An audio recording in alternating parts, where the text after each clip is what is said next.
विश्व के कोने कोने में यूट्यूब के माध्यम से हमसे गुरु मंत्र लेकर वैदिक परंपरा में आगे बढ़ने वाले मेरे प्रिय शिष्यों, सज्जन और सन्नारियों, देवी भागवत की कथा सुना रहे हैं हम आपको।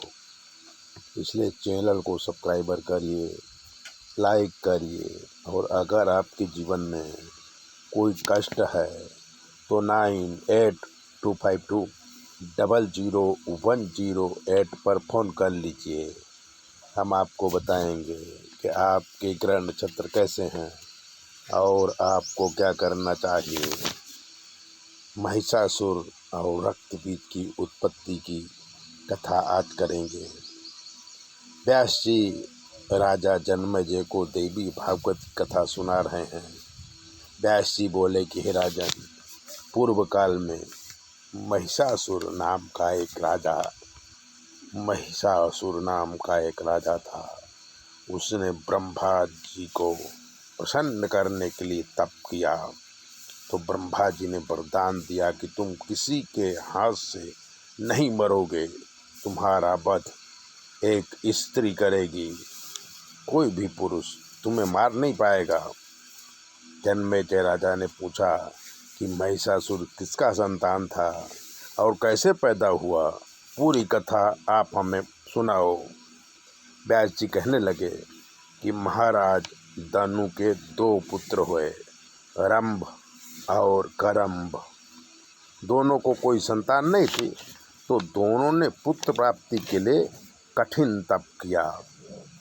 करम्भ जल में डूब के तप करता था और रंभ बट वृक्ष के नीचे बैठ के तप करता था। तब इंद्र भुंड यानी 12 का रूप लेकर के रंभ के तप में बिग डालने के लिए आए और उनका पैर पकड़कर खींचने लगे, जिससे कि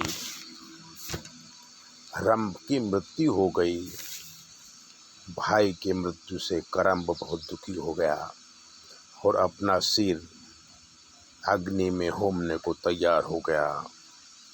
हाथ से चोटी पकड़ा, बाएं हाथ से चोटी पकड़ा और दाहिने हाथ से तलवार लेके मस्तक काटने ही वाला था कि अग्नि नारायण प्रकट हो गए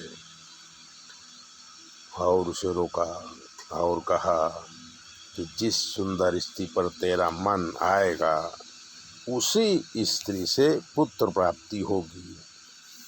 वरदान प्राप्त करके करम्भ जंगल में जा रहा था। उसने एक मदमस्त भैंस देखी, जिस पर वो मोहित हो गया, तो भैंसे का रूप लेके वो भैंस के साथ रमण करने लगा। उसी समय एक दूसरा भैंसा आया, दोनों में युद्ध हुआ, तो करम्भ ने दूसरे भैंसों को मार डाला। अब भैंस भागते हुए वृक्ष के नीचे बैठे यक्ष लोगों की शरण में गई। यक्ष लोगों ने भैंसा को जलाने के लिए चिता जलाई, तो भैंस भी चिता में कूद गई, क्योंकि भैंस गर्भवती थी। तो चिता से महिषासुर नाम का दैत्य प्रकट हुआ और रंभ के शरीर से रक्तबीज नाम का दैत्य प्रकट हुआ। दोनों ने तप किया और ब्रह्मा जी से अमरत्व मांगा, पर ब्रह्मा जी ने स्त्री के हाथों से मृत्यु का वरदान दिया। महिषासुर अपने बल से पूरी पृथ्वी का राजा बना। तब वो स्वर्ग का भी राज चाहता था। वो इंद्र को संदेश भेजा कि आप मेरी शरण में आओ, वरना युद्ध के लिए तैयार हो जाओ। ऐसा है देवी भागवत की कथा, और ऐसी ही कथा सुनने के लिए चैनल को सब्सक्राइबर कर लीजिए, लाइक कर दीजिए।